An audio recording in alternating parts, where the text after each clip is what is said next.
to the deep end. The family of a homicide victim in Poulsbo is now increasing the reward to $15,000 for information that leads to an arrest and charge for the person responsible in the death of Nicholas Serra. Well, police found the 26-year-old Serra dead on the sidewalk of an apartment complex back in October. Investigators say they're left with few leads here. Joining us to continue the conversation this morning is Jim Fuda, the Executive Director of Crime Stoppers of Puget Sound. Jim, thanks for joining us and giving us your perspective here. Can you expand on what we know about this particular case, and why did police rule this case a homicide?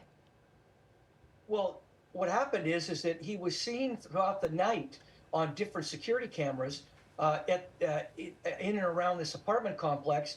And I think about the last time they saw him was about 1:30 in the morning.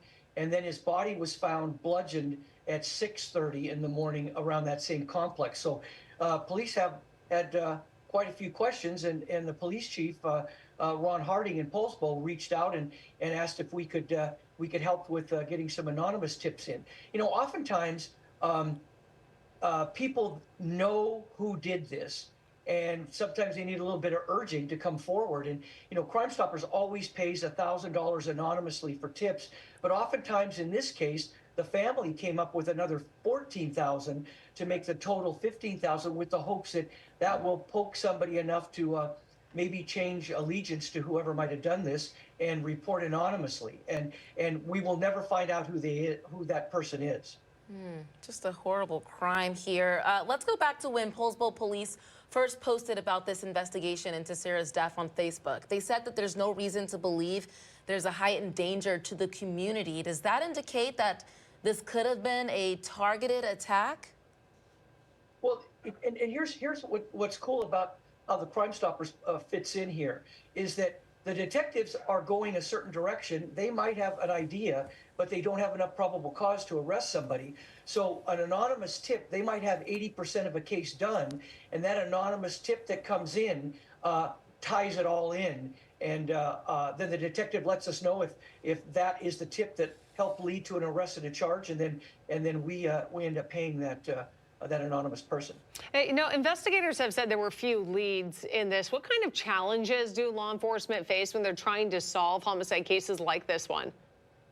Well, one, lack of eyewitnesses of the actual crime being committed. Yeah, they saw him around on several security cameras during the night, but nothing concrete about who might have done this to him. So it's always good, even if it is anonymous information, that that those detectives have all the information that they have to work the particular case.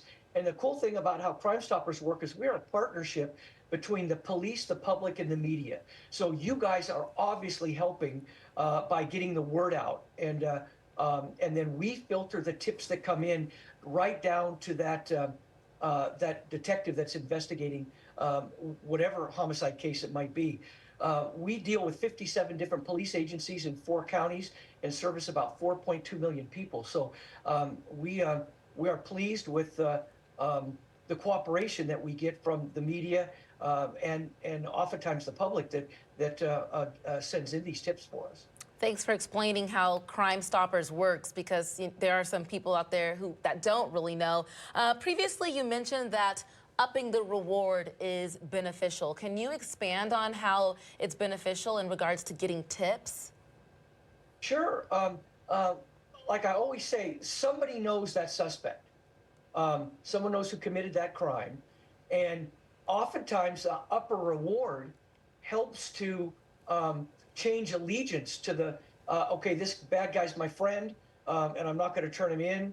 And, you know, a $15,000 reward is a lot of money to somebody that might be willing to turn allegiance and turn that person in. Yeah, that's a huge increase from the initial 1,000. The family chipping in the extra 14,000. We'll see if that can generate anything, and hopefully give investigators the information they need. Jim, thank you for your time today. Thank you. Thanks, you guys. Appreciate it. Yeah, I mean, you know, everyone know someone, and especially, you know, if someone close to you were to have something happen, there's talk around that, and eventually it could just be one of those little pieces of information that could break the case wide open and give this family clearly they're very invested in finding someone accountable and someone who can be held accountable for what happened to Sarah. Oh yeah, just a horrible crime there, and hopefully they do get in some more tips, and in the meantime we're thinking about his family as they continue to investigate that. Still ahead.